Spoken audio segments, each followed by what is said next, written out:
C'est l'un des quartiers les plus branchés de Los Angeles, Venice Beach. Dans ce loft, face à l'océan Pacifique, Demi Marchese se prépare pour le shooting de sa nouvelle collection. J'aime le collier. À seulement 26 ans, cette jeune Américaine a bâti un petit empire de la mode. Oui, c'est bien. Donne un peu plus de mouvement. Tu peux aussi augmenter la lumière. Depuis 4 ans, elle est l'une des stylistes les plus influentes de Californie. Paris Jackson, l'ex-Miss Univers Olivia Culpo ou encore Helen Owen, top modèle pour Victoria's Secret, font partie de ses clientes VIP. Parfait. Le style de vie à Venise est très décontracté et notre marque incarne cela. C'est bobo chic. Créativité, entrepreneuriat, mode. C'est un peu le rêve californien ici. C'est un endroit visionnaire. Et comme à chaque fin de journée, depuis la terrasse de son bureau, Demi Marchese profite des derniers rayons du soleil et de cette vue paradisiaque. Ça, c'est la vraie vie. Le coucher du soleil était magnifique hier, on aurait dit un arc-en-ciel. On profite tous de ce rooftop, il est incroyable. On a pleinement conscience de la chance qu'on a de vivre ici. Entre atmosphère détente et esprit bohème, Venice Beach n'a cessé de se réinventer ces dernières années. Nous vous emmenons dans la douceur de vivre californienne.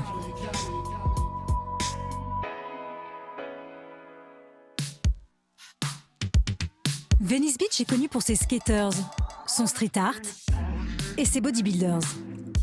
C'est d'ailleurs ici que dans les années 70, avant de devenir une star d'Hollywood, Arnold Schwarzenegger avait l'habitude de s'entraîner. Mais c'est derrière sa célèbre promenade que se trouve l'âme du quartier, ses canaux bordés de palmiers.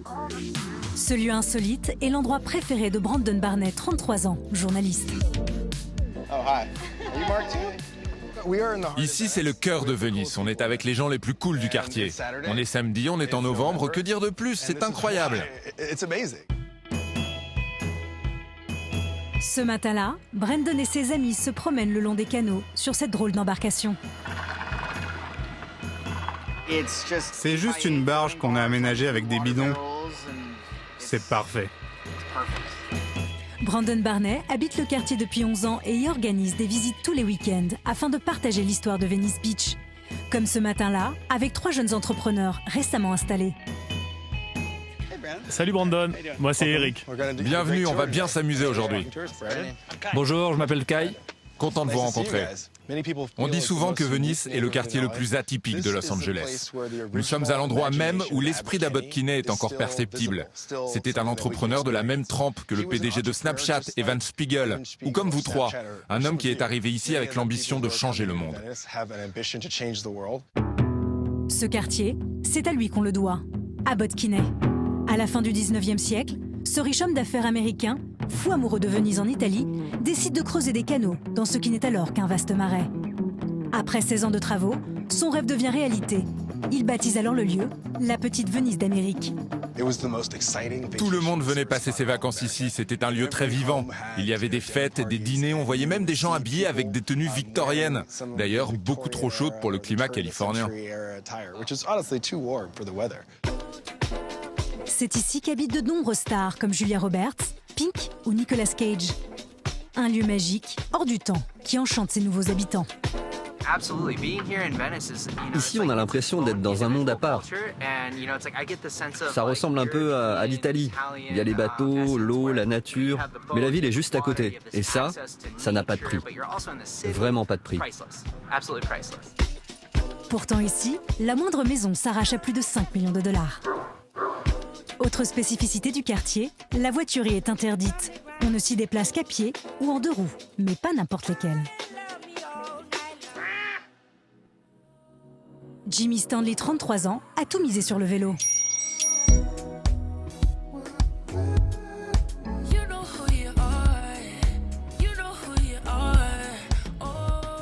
C'est très difficile de faire du vélo dans d'autres quartiers de Los Angeles. Il n'y a pas de piste cyclable, il n'y a que des voitures et c'est très dangereux. Mais à Venise, le rythme est plus lent, plus compatible avec le vélo. C'est vraiment une particularité que l'on essaie de faire perdurer. Il y a 10 ans, il a créé sa marque.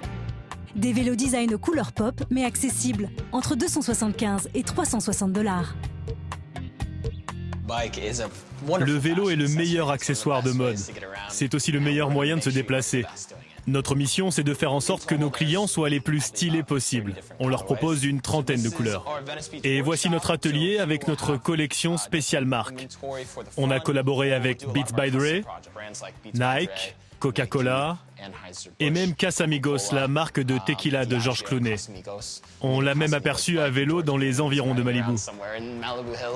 Ce vélo s'appelle le Zissou, du nom d'un des personnages du film La vie aquatique de Wes Anderson. Owen Wilson en est l'acteur principal. On a créé un vélo rien que pour lui. Et on a pu prendre une photo, c'était super cool. La clientèle de Jimmy, c'est sur Abbot Kinney Boulevard, l'artère principale de Venise qu'on la trouve. Cette avenue est devenue en l'espace de 4 ans le QG des hipsters. Au point d'être nommée l'avenue la plus cool d'Amérique. Mais au milieu des cafés, boutiques et autres restaurants en vogue de la ville, une façade détonne. En apparence, un hangar abandonné.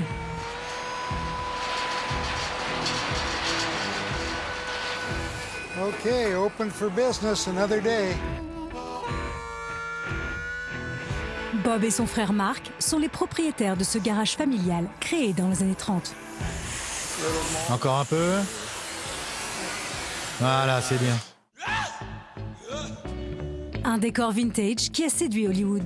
C'est ici qu'a été tournée une scène de Transformers 2 avec Megan Fox. Tu te souviens, c'était son garage de moto. Megan Fox peignait le réservoir de la moto, tu te souviens? Quel souvenir.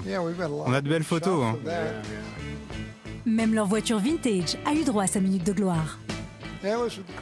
La voiture a plus fière allure dans le film que dans la vraie vie. C'est vraiment amusant. C'était assez inattendu comme aventure. J'aurais jamais imaginé faire un truc pareil dans ma vie.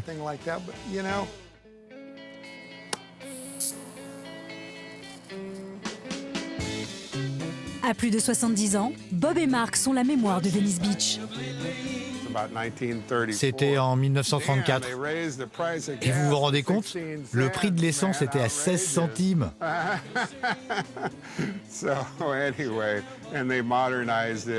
Et là, derrière, vous avez notre garage. À l'époque, la porte coulissante était peinte en rouge. Elle était tellement lourde. Avant, Abbot Kinney s'appelait West Washington Boulevard. Et il y avait vraiment pas beaucoup de monde dans la rue. Dans les années 2000, Venice Beach est le théâtre d'une guerre des gangs. C'est alors le quartier le plus dangereux de Los Angeles, mais aussi le plus accessible.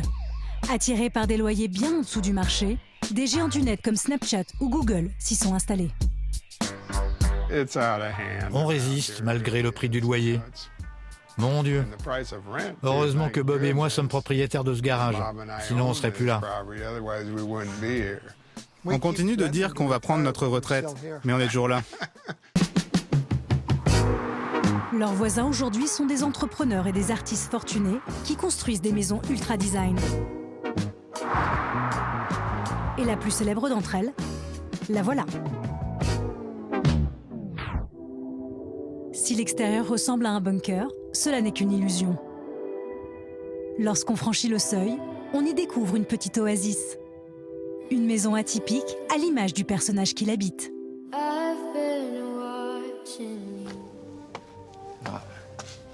Ici, on sent la température changer. Malgré ses faux airs de Luke Skywalker, Philip Dixon est un célèbre photographe de mode. Il y a 40 ans, il achète ce terrain pour 60 000 $ et y bâtit son sanctuaire. Une maison de 560 mètres carrés, construite en fonction de la lumière du soleil et de la direction du vent. Je vis entre l'intérieur et l'extérieur, au milieu de l'eau, des plantes et de la lumière. Et il n'y a pas de fenêtre? Pas de fenêtres, mais des ouvertures. Un projet qu'il n'aurait pas pu imaginer ailleurs qu'à Venise. J'ai parcouru le monde. Et la seule raison pour laquelle je vis ici, c'est la météo. Le meilleur climat va de Santa Barbara à San Diego. C'est ici qu'il faut être. Une sensation de bien-être telle que Philip Dixon ne quitte plus sa maison. Son lieu préféré, son jardin. Je passe tout mon temps ici. Qu'elle soit morte ou vivante, la nature est belle. Ça, c'est un cactus. Je l'ai nettoyé et maintenant, c'est devenu une sculpture. D'ailleurs, à l'intérieur, c'est un univers 100% naturel. La plupart de ces objets de décoration proviennent de son jardin. Mon style de déco, la nature. J'aime la pierre et le végétal. Mais j'ai aussi des choses qui viennent du monde entier. Ça, par exemple. C'est un vieux lit qui vient d'Inde. Et celui-là aussi. Ça, ce sont des tapis d'Afghanistan. Et ce grand vase là-bas vient de Chine. Un décor unique que Philip Dixon n'a pas hésité à monnayer. Aujourd'hui, les plus grandes marques se bousculent pour organiser des shootings de mode. Et on l'appelle désormais la maison la plus instagrammable de Los Angeles. En 40 ans, la valeur de son petit bijou niché au cœur de Venise a augmenté de 10 000%. Elle est aujourd'hui estimée à plus de 6 millions de dollars.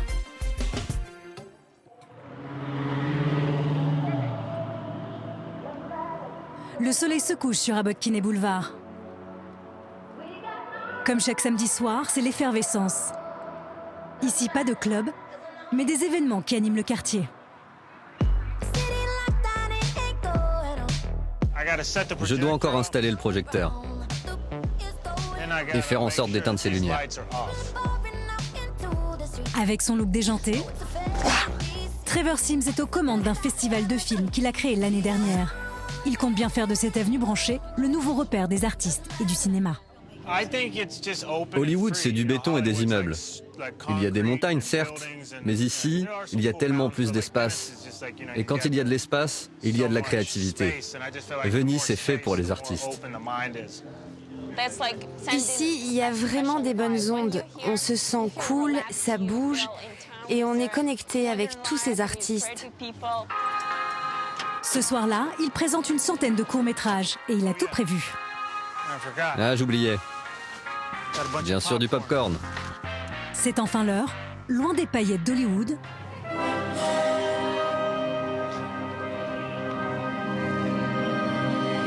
Les premiers passants s'arrêtent, comme Laetitia Hallyday. Regardez tous ces gens qui s'arrêtent et regardent de l'autre côté de la rue. On n'a même plus de chaises. Venise, c'est le futur Hollywood. Ça l'est déjà en réalité. Silicon Beach, c'est la nouvelle Silicon Valley. Et Venise, c'est le nouveau Hollywood. On est voisins. En attendant de peut-être un jour détrôner Hollywood, Venice Beach a bel et bien fait sa révolution et mérite son surnom de quartier le plus cool de l'Amérique.